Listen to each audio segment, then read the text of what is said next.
show you how easy it is to throw on my Toni bun. The first thing I'm going to show you is the little pocket that's actually hidden underneath the bun.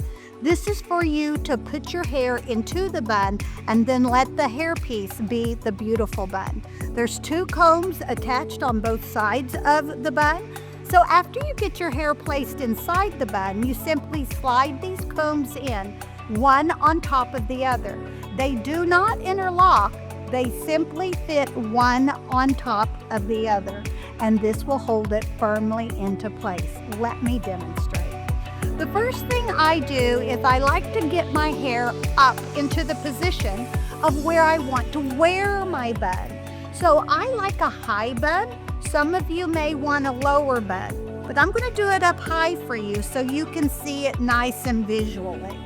I'm going to use my rubber band, and this is what's going to hold my hair in place while I grab my bun and get my hair stuffed into the pocket.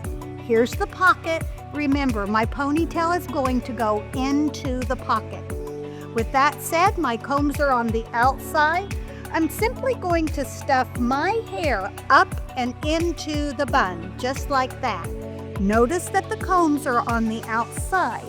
I'm simply going to slide one comb and then slide the other comb, press those together, and then swirl my bun perfectly into place, just like that.